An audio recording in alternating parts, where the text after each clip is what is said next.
welcome back to the studio sessions. My name is Brooke, and we talk about movies and the film industry every week. This week, we're reviewing Scream 7. So I was able to go see it. Me and my husband went and saw it, and I have thoughts. Before I get into too many thoughts, I will give a general reaction, non-spoilery, for the first like 10 minutes. And then the rest is going to be hard to keep out spoilers. So I will give a spoiler warning for anyone that is listening to this or watching this before you've seen the movie. I will give a spoiler warning before I start into spoilers, but I will give a general reaction in the beginning. So just before we get into that, I thought it might be fun to give a brief review of my history with the Scream franchise. I grew up with the Scream franchise. I'm a 90s baby. I was born in 1991. So I was 5 when the first one came out. I didn't watch it then, obviously, but it wasn't that far after it that I did start watching them. I've always been into scary movies. I've always been into, the Disney Channel Halloween movies were my thing. I loved them. And as I got older, I started getting into real, actual, like scary horror films. And me and my brothers would kind of bond over some of them. And Scream was one of them. Particularly my brother up from me. So I'm the youngest of 4. I have 3 older brothers. And we loved the Scream movies. Loved the Scream movies. Especially quoting it from Scream 1, the ending kitchen scene where Stu is just going off and has so many good one-liners. It is a very visceral, good memory thing for me. And I think because I love movies so much, and I've always loved movies, Scream kind of marries the two passions. I love horror movies, love scary movies. I also love movies in general. And Scream is very meta. It's always been a commentary on horror movies. And I love that about it.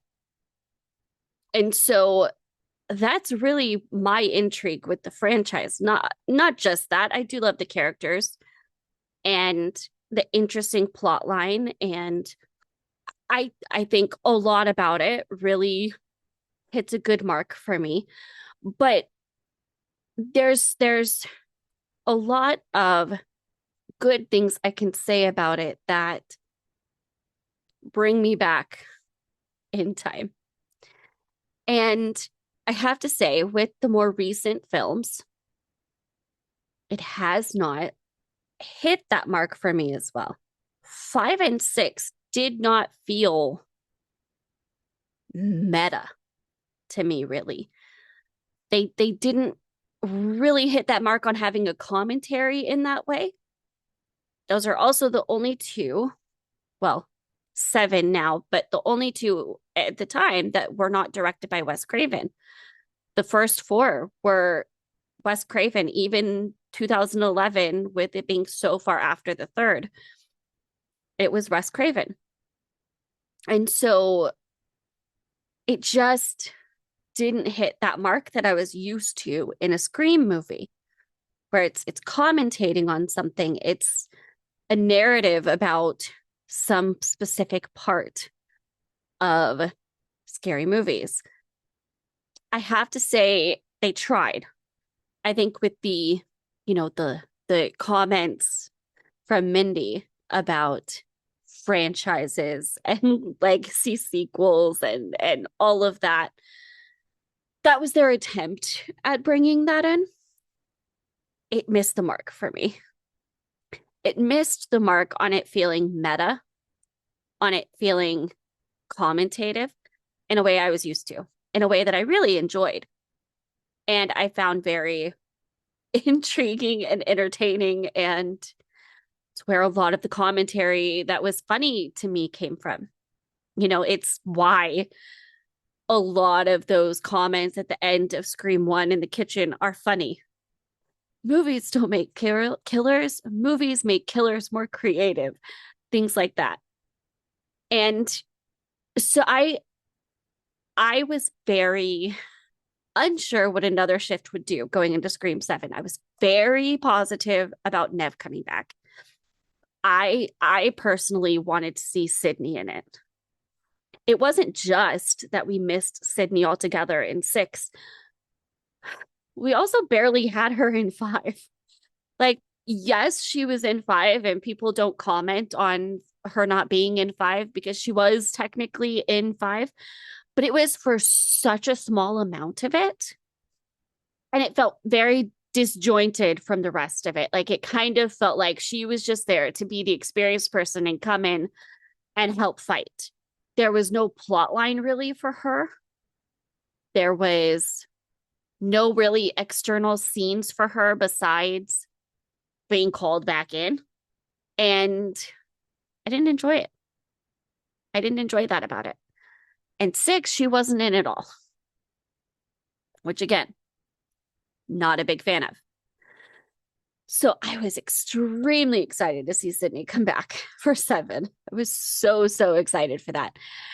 And Kevin Williamson directing. If you don't know, Kevin Williamson is the one who wrote the original Scream, which funnily enough was actually originally called Scary Movie. I don't know how, I guess that's common knowledge probably now, but if you haven't ever heard this tidbit, Kevin Williamson wrote the original Scream and it was originally called Scary Movie, which with the parody franchise Scary Movie is kind of just hilarious. But anyways, so Kevin Williamson wrote the original. He also wrote 3. I was trying to remember what other ones. I'm going to do a quick Google search. Okay. Scream, Scream 2, and Scream 4. So he was not a writer on Scream 3. And obviously not 5 or 6. So he was back writing Scream 7, but not just writing Scream 7. He was also directing Scream 7, which was the first Scream movie he has ever directed. The first 4 were directed by Wes Craven, and 5 and 6 were made by Radio Silence and were directed by Matt Bettinelli-Olpin and Tyler Gillette. I hope I'm pronouncing those right. I might not be. So totally different and a very different feeling. Not any piece of that was connected to the original filmmakers of the rest of the franchise, right? And so those 2, 5 and 6, just feel very disjointed from the rest for me. Obviously, it's different because the storyline isn't Sydney in those, and it is Sydney in the rest of them. But also the tone, the way of going about it was different in a what didn't feel like Scream to me kind of way. I know a lot of people love the Carpenter sisters, which I do like those characters. I just would have done it differently. And I think I would have given it a little better of a connection to the others if we were going to do a different storyline. So anyways, all of that to say, between Nev Campbell and Kevin Williamson being there, I had very high hopes for Scream 7. I was very excited, just borderline Sydney being back. And the original writer of Scream coming back made me feel very confident in some of the concerns from 5 and 6 changing. Wouldn't say they would be perfect, but changing in hopefully a good way. And so now here's my general thoughts on Scream 7 before we get into spoilers. So, general thoughts. I actually really loved it. This is going to shock you. I thought it was much truer to form for a Scream movie than 5 or 6. I did. I, for a lot of reasons, it's not just Sydney, but that did kind of recenter it almost because it felt like it was back to the series I remembered. So many of the other characters we didn't spend that much time with. We didn't really get to know. We had spent decades with the characters in Scream 7 for at least the two returning ones, Nev Campbell, Courtney Cox. And it felt like coming back to seeing where those characters were at in a much more refreshing way than honestly even 4 did for me. But I did like how they used the structure of 4. So I think this was a better way at coming back to where Sydney was after a long period of time. But I didn't dislike 4. I thought they did a whole lot else right on 4, even if maybe it wasn't as centered on coming back to where Sydney was and seeing where she was and riding the ride with her. So there was that. I loved that. I thought it also was maybe not directly meta in the commentating on a specific part of what you would label a scary movie. Like it wasn't commentating on sequels or franchises or anything like that. But it did have a very major commentary on final girls in horror movies and itself. It was very self meta and commentating on the things that had happened within itself in commentating on scary movie things like a final girl and things like that. And I think it brought modern elements in a really nice way. It didn't shove them in just to have them in there. I didn't feel like I thought it used them really well. There was some comments about different things in modern culture that I do think were used in a really great way. It could seem like a cliche to mention some of them, but I think they use them really well in almost using them like a red herring, like to make you guess or wonder or think maybe that's the avenue they were going down. And I felt like honestly, there was a lot of that really good kind of teasing of like, who actually is it? Because there's all of these different scenarios. I thought the whodunitness of a Scream movie was back in Scream 7. I thought that part of it was done really, really well, where like you were watching for clues, you were being teased different things all throughout it. And I really loved that. I thought that was really, really good. And that is a major part, I think, about why it felt like a Scream movie again to me was because of that whole whodunit mystery element to it that honestly was missing for me in 5 or 6. 5 or 6 kind of just felt like they were speaking to media culture, not in the same way that they had been, where you're like trying to figure out who did it. They attempted these things, but I don't think it panned out to actually work in that way functionally. I digress. Back to Scream 7. Still a few more general thoughts. I actually liked the new characters and how they used them a lot. It didn't feel like they overused them. It didn't feel like they ever expected you to care more about them than you would.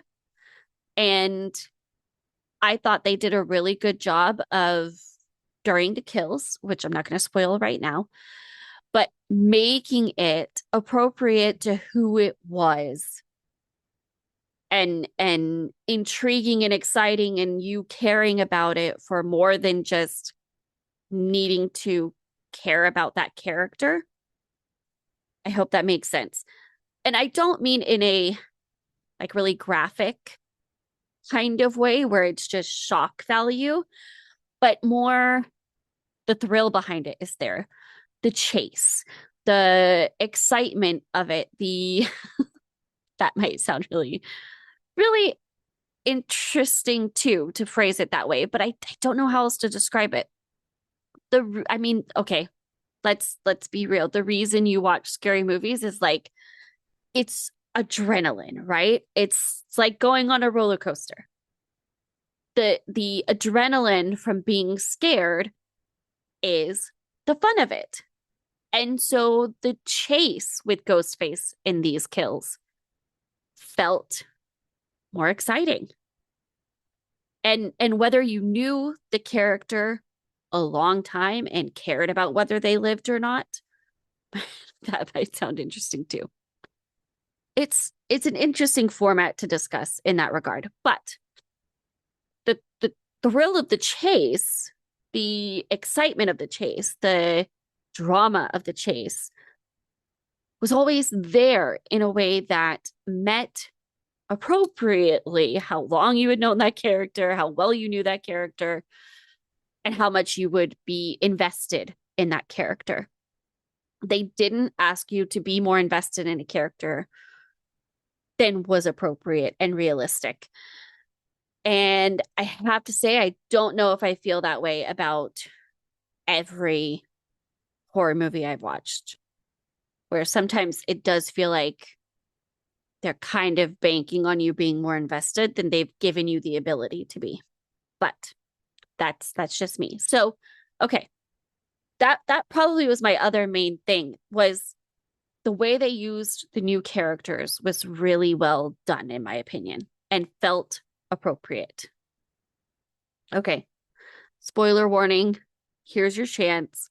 We're going to get into spoilers now. So if you have not seen Scream 7 and you want to not be spoiled with any of it, go ahead and stop listening or watching now. And I will give you a chance to stop before I start talking about spoilers. It has now been a year since the release of my film, Like a Butterfly. It is available for rent or purchase on my website, which is linked in the description below. You can go to www.butterflyentertainment.online to find it. It is Like a Butterfly. And just to give you a little taste, here's just a little bit of a teaser.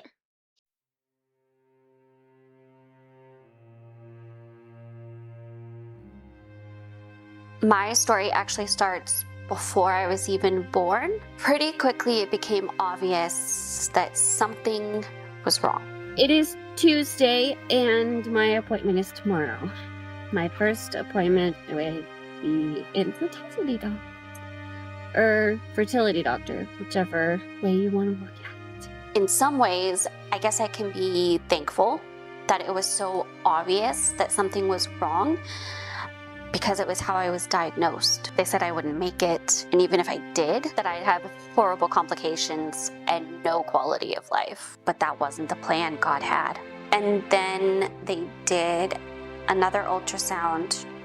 I think the biggest question I was getting answered for me was, are my ovaries functioning? Are they producing anything? Am I ovulating? Is any of that working? I finally had it confirmed.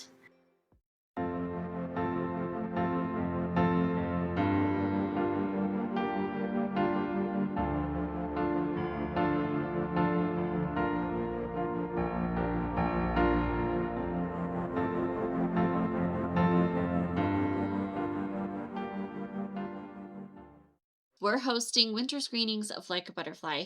You can find a ticket and information in the description of this episode. I hope you will join us for a screening, and I hope you enjoy the film. Now, back to the episode.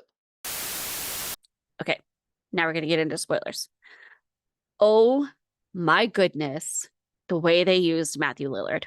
I think that was the biggest thing that I was watching how it evolved throughout the whole movie. So we're in spoiler territory, so I can talk about how they used him, right? Because everybody's seen it that's listening now. The whole AI thing, the first time it happened, I was like, oh, okay. And the first time he pops up on the screen, I'm like, okay, they're clearly trying to do AI, right? But then it went on long enough. And the way it was done, I was like, are they? They're making this more questionable. They're making it a little less obvious or bought into that it's AI. So are they trying to make it AI? What is that? What is that going to actually end up being? And I remember going from, oh my gosh, I love this idea of how they've used him to, oh my gosh, I hope it's actually AI and they're not trying to bring him back. Let me explain. I love Matthew Lillard. I love Stu Macher as a character. I would have absolutely no problem with them bringing him back as Ghostface appropriately. My biggest concern is how to accomplish that and get over the hurdle of the TV and the epic way he goes out at the end of Scream 1. Like, again, I think I mentioned this in my preview Scream ranking. I, I don't know how you realistically and believably play out him surviving that. Like, yes, that sounds awesome. And maybe there is a way that could be fleshed out, but I feel like it's very difficult territory to walk before you dive too deep into getting so far unrealistic that it's just not believable and you can't buy into it as you're watching. So that was my only concern. I love the idea in general, like, okay, sure, but that part makes me nervous because I don't want it to be at the cost of a believable storyline, right? Like one that's not going to pull you out of the movie and go, this just wouldn't actually be possible. So when I started questioning whether they were doing that or not, which is part of my whole meta statement I made a few minutes ago, like they did such a good job being so self-referential in a really nuanced and funny way where they're speaking to all of the speculations people have had of like, oh, are they? Stu's going to be the killer. Stu's not going to be the killer. He couldn't have survived that. He's totally still alive. Like that whole argument they totally used. And we're like, yeah, we hear you guys. We hear these conversations. We know what you're thinking. So are we doing it or are we not? Do you think we will? Do you think we won't? Is it AI or is he actually alive? And I loved that. I loved that. Especially as they started like going to the mental hospital and talking to the worker and being like, "Oh, do you recognize him?" And he's like, "Yeah, he came in. He's been here for years." Like, oh my gosh. I so saw it starting to build up to they're gonna do it. And then the whole rest of it played out, but it was just so interesting. So I actually really enjoyed the AI part of it in that regard. And I loved that whole commentary on like, are we going to do it? Are we not going to do it? Do you guys think we're going to do it? What do you think? I loved that. I thought that was really clever. I also thought they gave more stakes between Sydney and Gail this time. I mean, I loved their whole interview scene and like that whole back and forth where Sydney was like, are you going to be nice? And Gail's like, no, I've been waiting 30 years for this interview.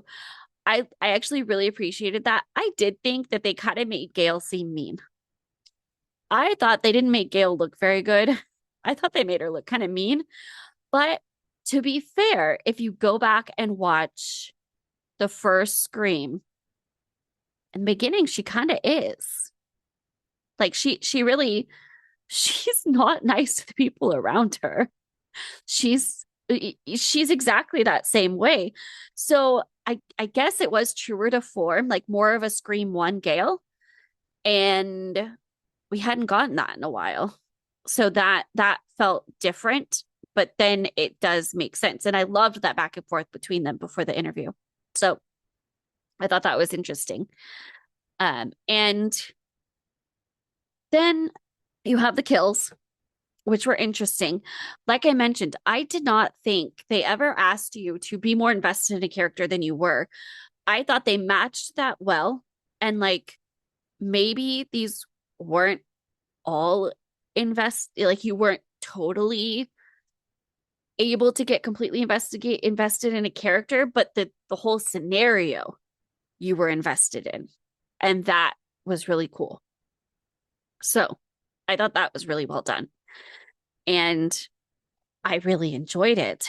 I really also enjoyed Sydney and Tatum, not only how deep and like authentic they went into their back and forth as mom and daughter, because like Sydney's whole thing about like motherhood and um kind of that whole dynamic where she's trying to balance like not scaring Tatum, not traumatizing Tatum, but also protecting her, but also not wanting to be distant, but trying to balance that, right?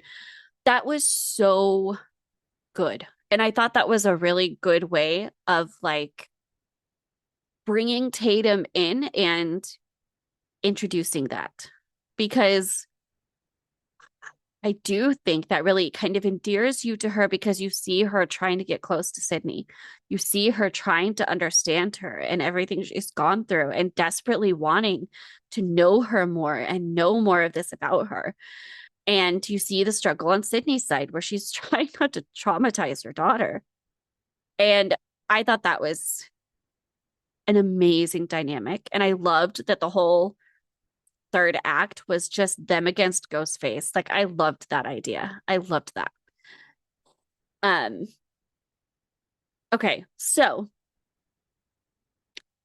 one other thing I really loved was in the finale when they used all of the other ghost faces. Well, almost all. They didn't use Jill, right? But well, they didn't use Jill, and they also so the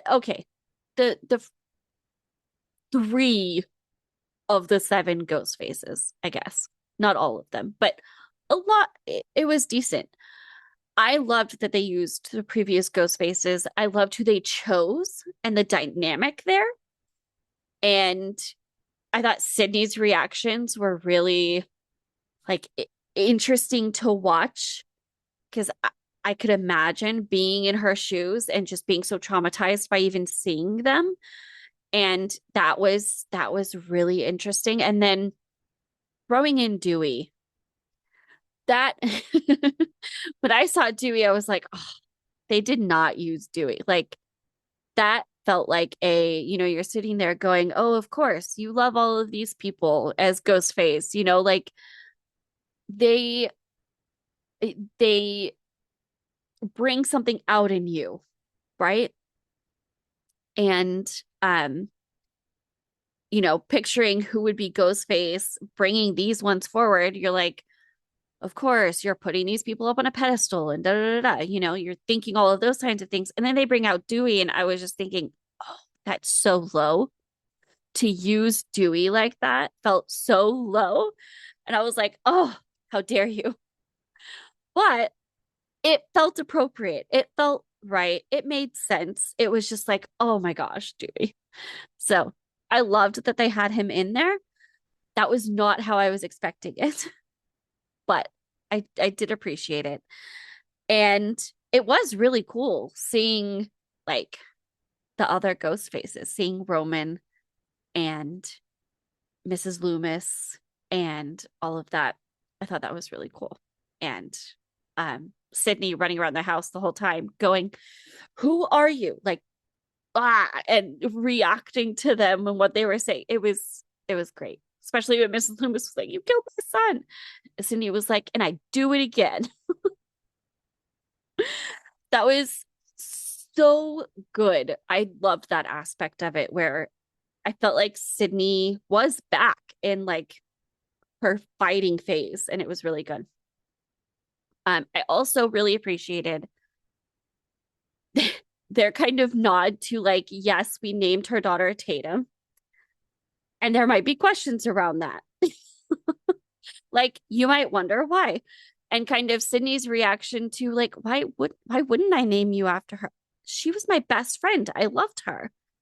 And it kind of gave a reminder to the audience of like that they were that like that was their relationship. She was really close with her. And so of course, she's not just thinking of her as, oh, somebody that died. That was her best friend.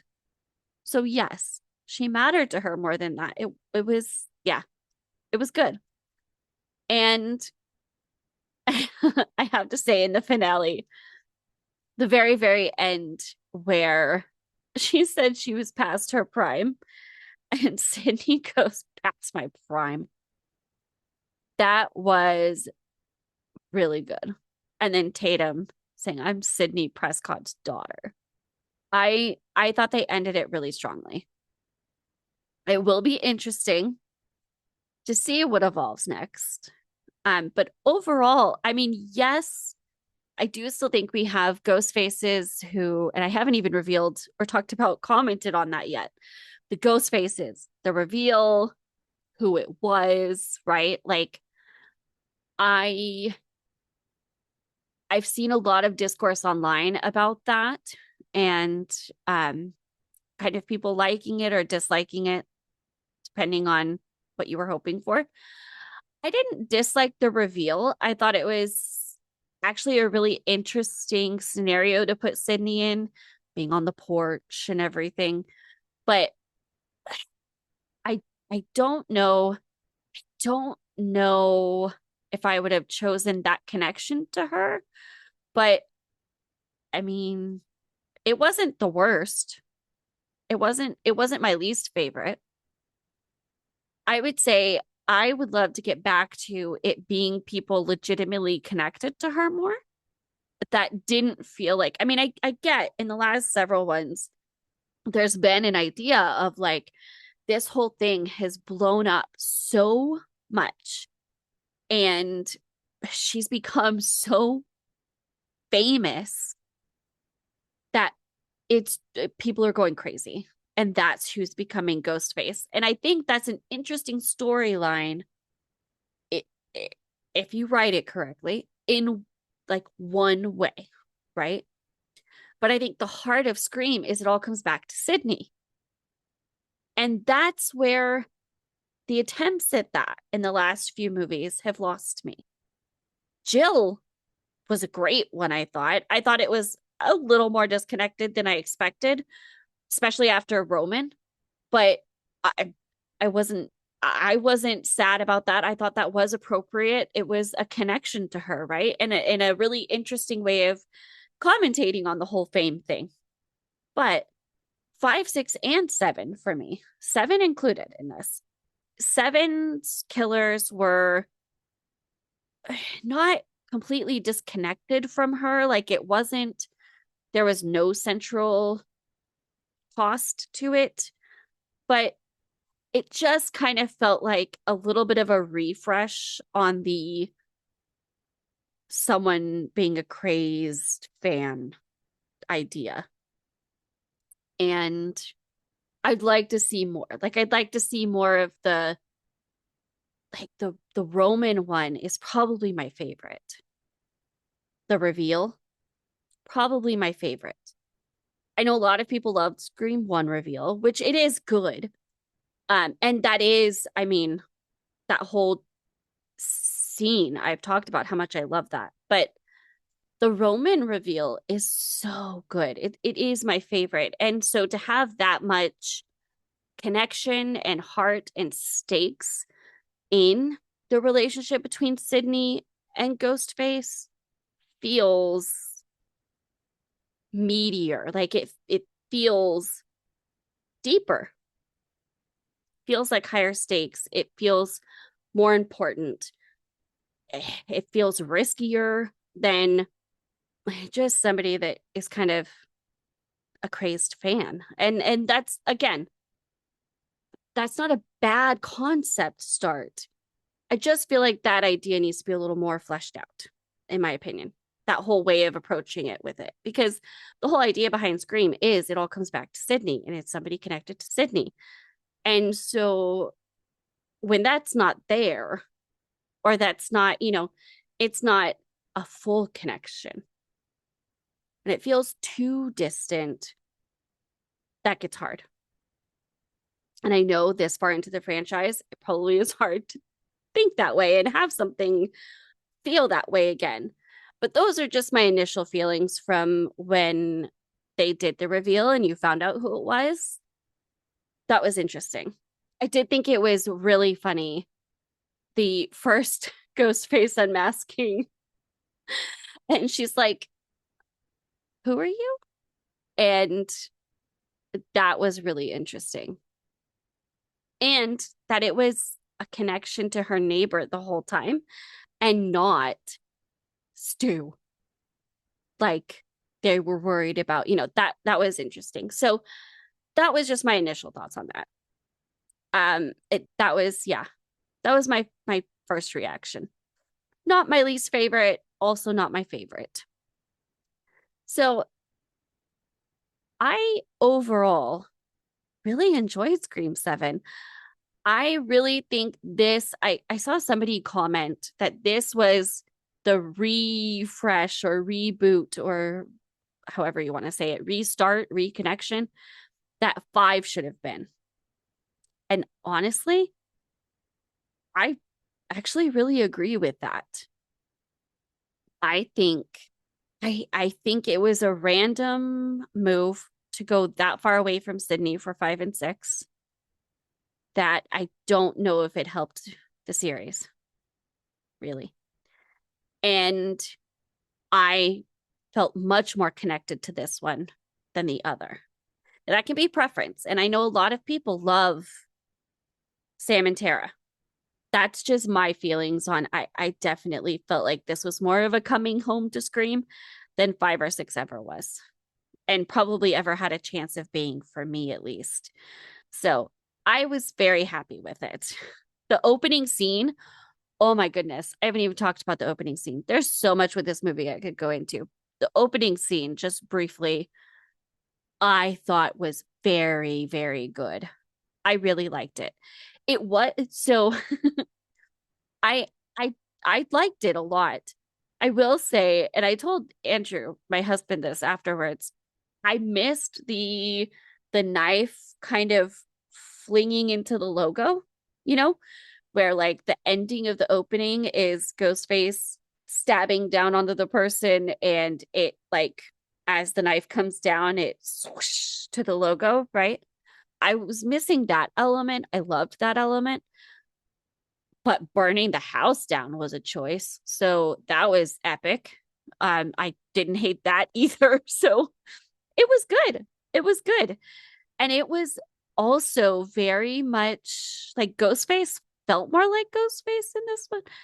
This is going to probably be an episode. Everybody thinks I'm like just totally hating on 5 and 6. I don't hate them. They are my favorite, but I didn't hate them. I still appreciated watching them. They're never going to be my favorite in the franchise, but I appreciated watching them. I didn't not enjoy it. I'll say that. But yeah. So, it was good. It was a good opening to me. I liked it. I thought the house burning was epic and coming back in a big way, which was good. It was cool. So, that's my Scream 7 review, thoughts, feelings, reaction? I would love to hear yours in the comments. And I will get back to you with my rankings on where Scream 7 fits in with all of this. If it's above any of the others, if it's I don't know where it fits in yet. I might need to watch it a few more times before I decide officially. But that's that's my thoughts for now. I would love to hear yours. Let me know if you know your new ranking yet. And if you want more movie talk, more industry commentary, more thoughts on filmmaking, hit subscribe and like and stick around. And I will see you guys in next week's episode. Bye. The Studio Sessions is a Butterfly Entertainment production. You can keep up with all of our podcasts, YouTube videos, films, and other projects on our Instagram page. We are at Butterfly Entertainment Group. Thanks for listening.